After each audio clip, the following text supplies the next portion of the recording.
Good morning dear student. Gayatri college के YouTube channel पर सभी विद्यार्थियों का स्वागत है। आज के क्लास में हम बीएससी फाइनल ईयर मैथमेटिक्स के सेकेंड पेपर कॉम्प्लेक्स एनालिसिस की 4th यूनिट को स्टार्ट करेंगे, जिसका फर्स्ट टॉपिक रहेगा अपना power series of complex variable. किसी भी कॉम्प्लेक्स वेरिएबल की पावर सीरीज किस प्रकार कंसीडर की जाती है और उसका फॉर्मेशन किस प्रकार होता है, और रेडियस ऑफ कन्वर्जेंस और सर्कल ऑफ कन्वर्जेंस उस पावर सीरीज की अपन किस प्रकार फाइंड करते हैं, उसको लेकर अपन डिस्कस करेंगे। तो सबसे पहले अपन देखेंगे कि पावर सीरीज होती क्या है। तो एक आपके पास में कोई इनफाइनाइट सीरीज होती है जिसको अपन इस प्रकार कंसीडर कर रहे हैं कि समेशन अवर n बराबर 0 to infinity an z minus z not की पावर n। ठीक बात। यदि अपन इसका एक्सपांशन करते हैं तो ये एक्सपांशन आपके पास में a नॉट, जब n का मान मैं 0 पुट करूंगा, लोअर लिमिट पुट करूंगा, फिर आपके पास में n का मान 1 पुट करेंगे, ये टर्म आएगा 2 पुट करेंगे एंड सो ऑन। अर्थात ये आपके पास में जो सीरीज है वो इनफाइनाइट सीरीज है। तो n infinite series of the form, जो कि इस प्रकार की फॉर्म है, उसको अपन पावर सीरीज कहेंगे। किसी एक पर्टिकुलर पॉइंट आपके पास दे रखा है z0, इस z0 के अलोंग विथ द कोएफिशिएंट आपके पास में an। ठीक है, एक निम्न प्रकार की घात श्रेणी है ये, जो कि आपके पास में उस केस में घात श्रेणी कहलाएगी जब ये इस प्रकार का जो फॉर्म है इसको फुलफिल करेगी, और उस केस में ये an गुणा को सहित आपके पास में z0 के अनुदिश घात श्रेणी कहलाती है।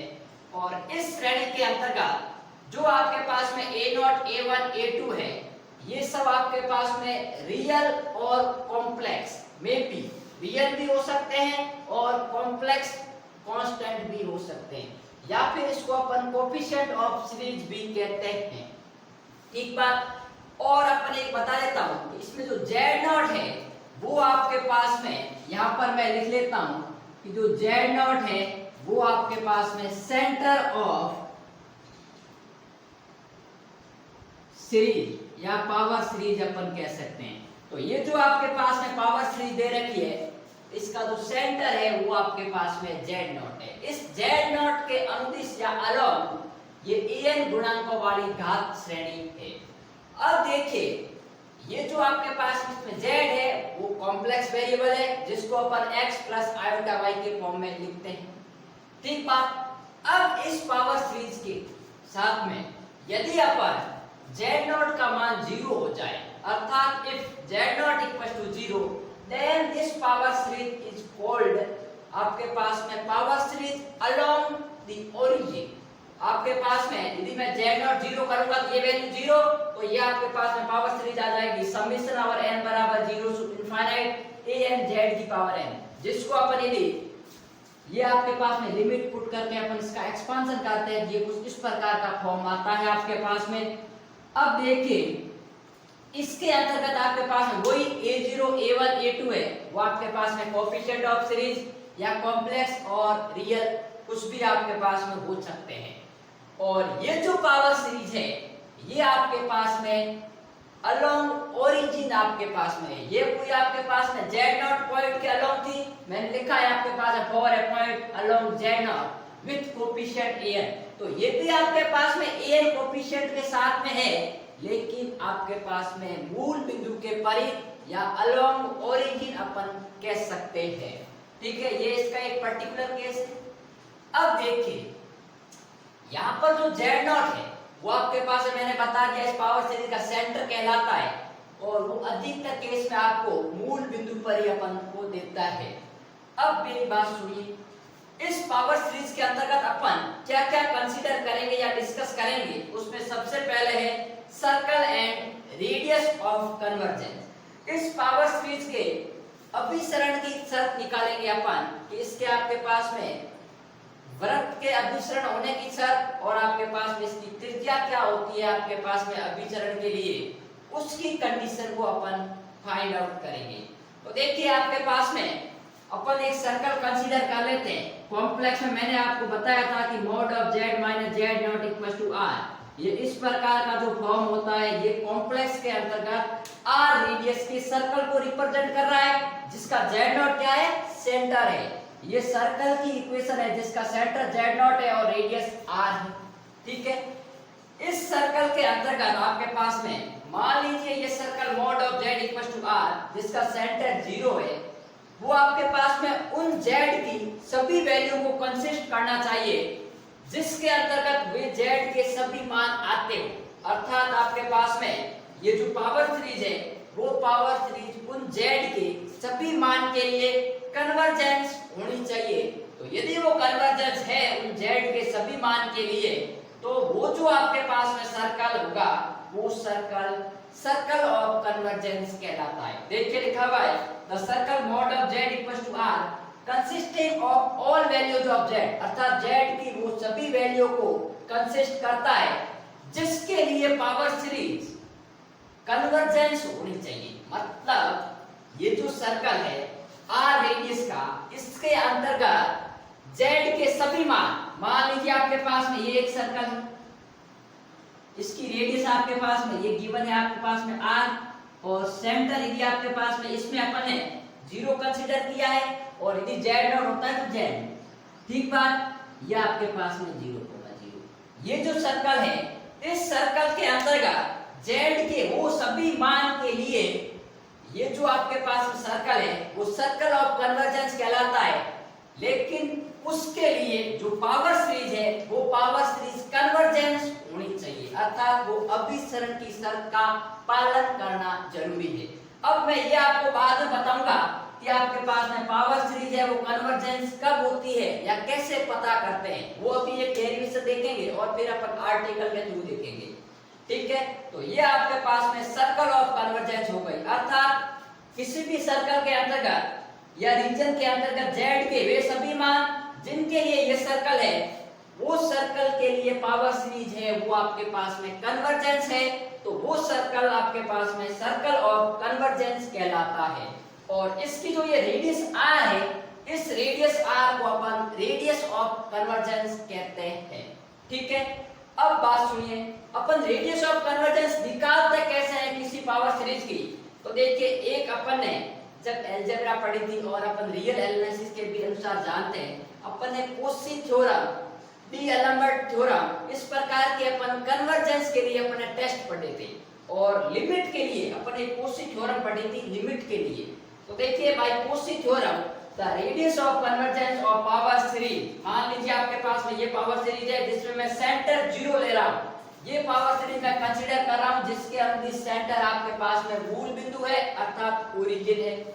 तो उसके लिए आपके पास में जो रेडियस ऑफ कन्वर्जेंस होती है उसको अपन कोशी थ्योरम से लेके आते हैं, लेकिन अपन को यहाँ इसका डेरिवेशन नहीं करना है। अपने सिलेबस में सिर्फ और सिर्फ इनके ऊपर न्यूमेरिकल प्रॉब्लम किस प्रकार अपन सॉल्व करते हैं उसको लेकर बात करेंगे। तो देखिए, ये कोशी थ्योरम से आता है, तो इसके लिए अपन 2 फॉर्मूले देखेंगे।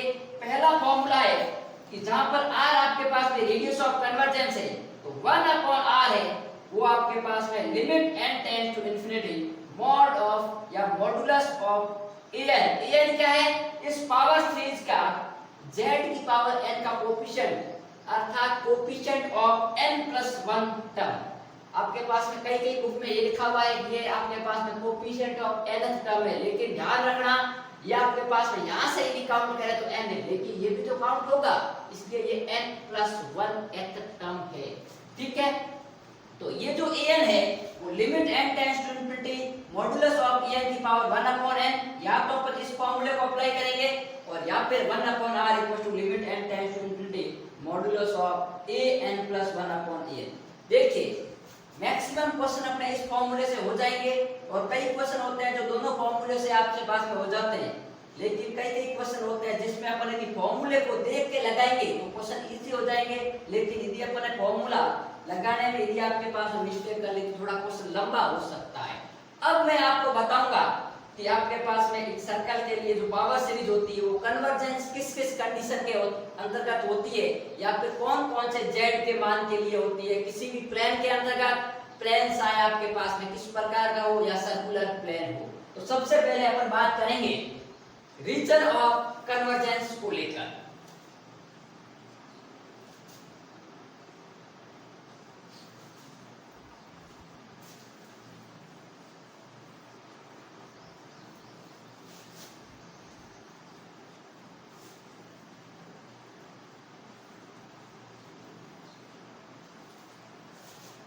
अब देखिए अपन बात करते हैं रीजन ऑफ कन्वर्जेंस, अर्थात किन किन रीजन के अंतर्गत पावर सीरीज है वो आपके पास में कन्वर्जेंस हो सकती है।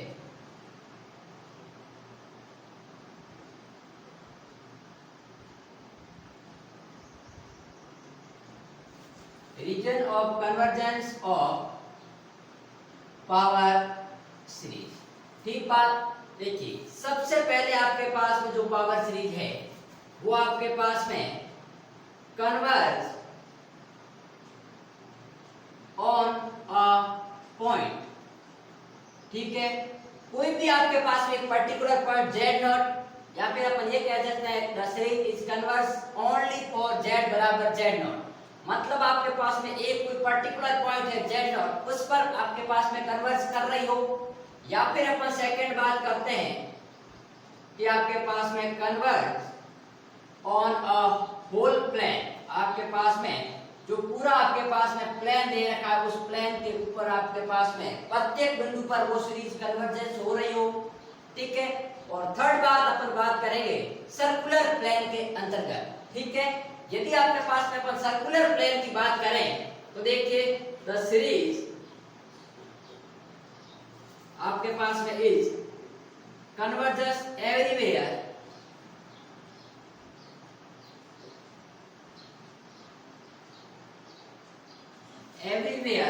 inside the circle, inside the circle mod of z minus z naught equals to r।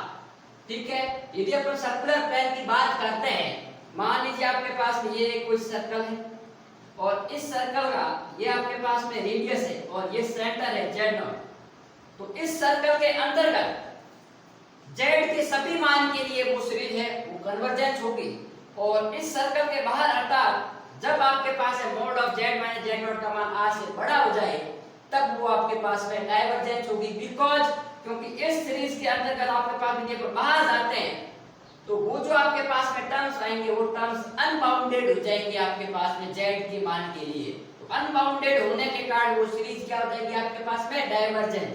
तो the series is convergence everywhere inside a circle. That is अपन क्या कह सकते हैं कि mod of z minus z not is less than r। Inside का मतलब क्या है, इसके अंतर्गत, और इसके अंतर्गत जो भी आपके पास में इसका मान आएगा, यदि इस परिधि पर आपके पास में प्रत्येक पॉइंट पर इसका मान r के बराबर है तो इसके अंदर आएंगे क्या होगा, लेस देन r होगा। एंड डाइवर्जेंस outside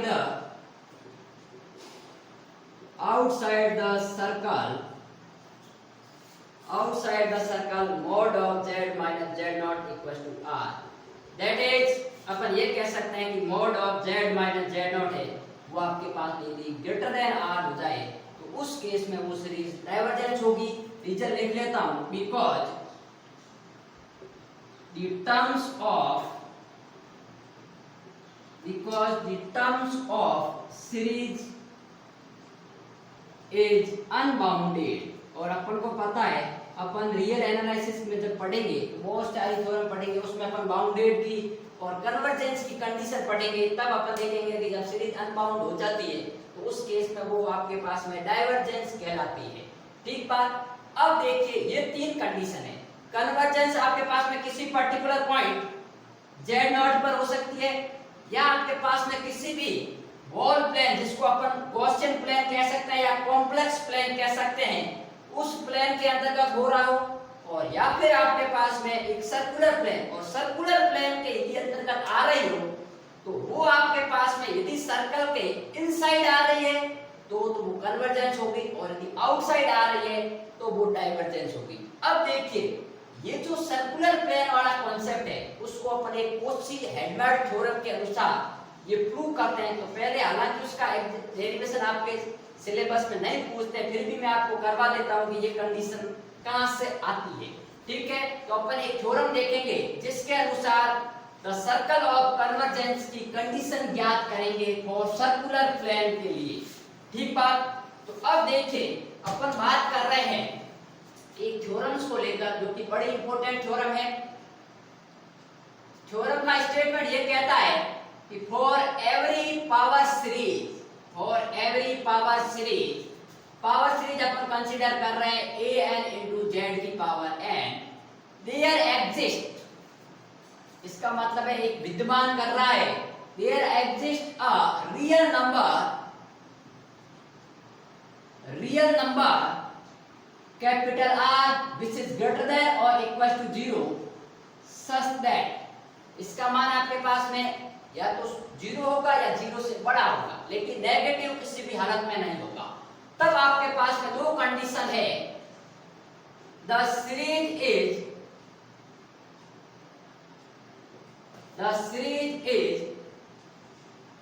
absolutely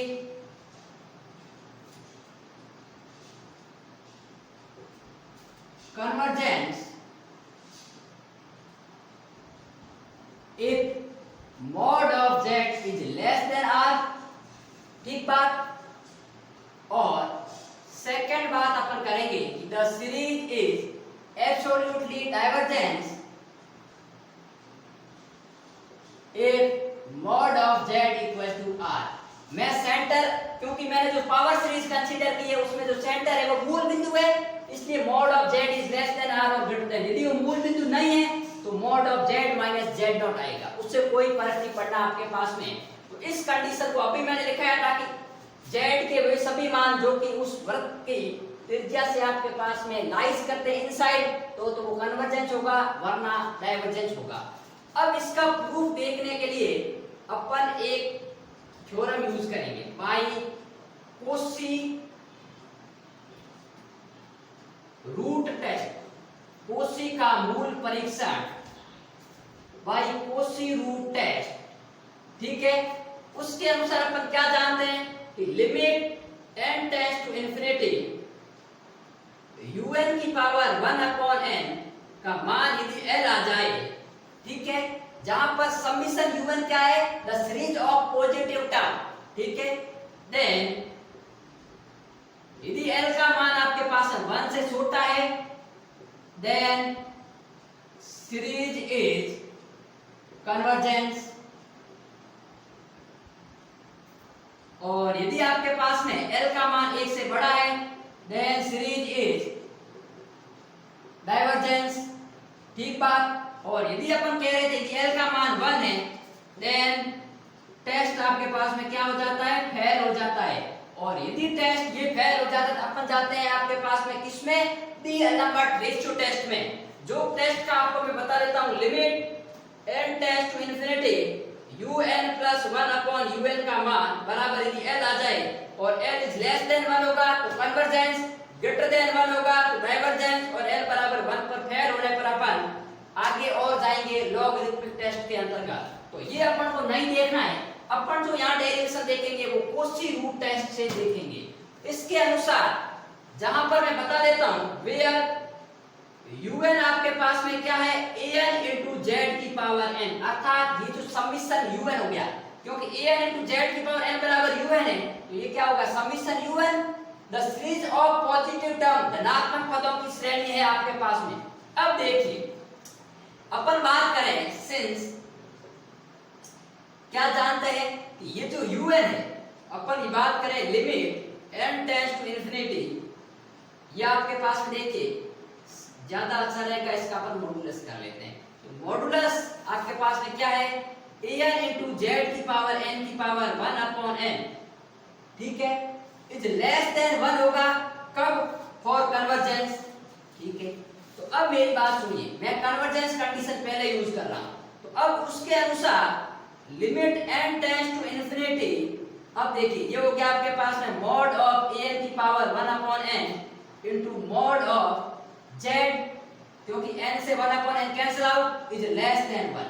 अब मेरी बात सुनिए, अब भी अपन ने देखा था radius of convergence, radius of convergence के अंतर्गत अपन ने देखा था कि जो 1 अपॉन r होता है, जहां r आपके पास में रेडियस है, तो उसका फार्मूला होता है limit of n tends to infinity mod of an की पावर 1 अपॉन n। इसका मैं यदि यहाँ यूज करने जाऊं तो ये मान क्या आएगा आपके पास में, mod of z upon r is less than 1 implies that modulus of z is less than r। ये कंडीशन आपके पास में किसकी आ गई, कन्वर्जेंस की आ गई। और यदि वो डाइवर्जेंस होगा, देखिए फॉर डाइवर्जेंस अर्थात अपसारी के लिए limit of n tends to infinity mod of un की power 1 upon n is greater than 1, क्योंकि अपन ने कहा था l का मान जब ग्रेटर देन 1 होगा तो डाइवर्जेंस अर्थात यहाँ इसका मान क्या होगा, ग्रेटर देन 1 होगा। तो उस केस में देखिए आपके पास में limit of n tends to infinity mod of an into z की पावर n की 1 upon n is greater than 1, बाकी सब सेम है, लेस देन की जगह ग्रेटर देन 1 होगा। तो इंप्लाई दैट मैं इसको अलग अलग करता हूं, ये लिख सकता हूं limit of n tends to infinity mod of an की power 1 upon n into mod of z is greater than 1। ठीक बात, ये मैंने आपको जब प्रॉपर्टी बताई थी तब बताया था कि इसको अपन पृथक लिख सकते हैं, कोई नया बात नहीं है। अब देखिए इसको अपन अलग करें तो इसका मान क्या हो जाएगा आपके पास 1 अपॉन r, तो mod of z upon r is greater than 1 implies that जब मॉड ऑफ z का मान जब r के बराबर नहीं सॉरी r से बड़ा होगा तब आपके पास में वो क्या होगी, पावर सीरीज आपके पास में डाइवर्जेंस की कंडीशन को फुलफिल करेगी। तो अपने पास में जब भी अपन कन्वर्जेंस कंडीशन की बात करता है अर्थात अपन क्या करेंगे, mod of z is less then always radius, ठीक है। और यदि आपके पास इसका मान r के बराबर हो जाता है तब वो आपके पास में देखिए ये कोई मान लीजिए सर्कल है और ये इसकी रेडियस है और ये आपके पास में सेंटर है, तो इस पर आपके पास में वो स्थित होगा इसकी परिधि पर, तो उस पर आपके पास में ना तो कन्वर्जेंस कंडीशन को फॉलो करेगा और ना ही डाइवर्जेंस कंडीशन को फॉलो करेगा। तो ये था आपके पास में पावर सीरीज और उसकी radius and circle of convergence किस प्रकार फाइंड करते हैं, और ये आपके पास में पावर सीरीज की कन्वर्जेंस कंडीशन किन किन पॉइंट पर निकाली जाती है, किसी पर्टिकुलर पॉइंट पर या फिर होल प्लेन या फिर यदि अपन सर्कुलर प्लेन की बात करें तो उसके अंतर्गत मैंने दो कंडीशन बताई है कि इनसाइड द सर्कल आपके पास में कन्वर्जेंस होगा और आउटसाइड द सर्कल आपके पास में डाइवर्जेंस होगा, जो कि आपके पास में इस थ्योरम से आता है।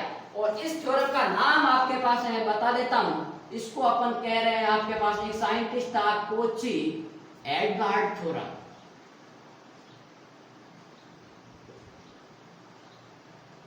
ठीक बात, ये है आपके पास में। तो इन थ्योरम्स को भी साथ में लेके चलना, काफी कभी कभी एग्जाम में ये पूछ भी ली जाती है।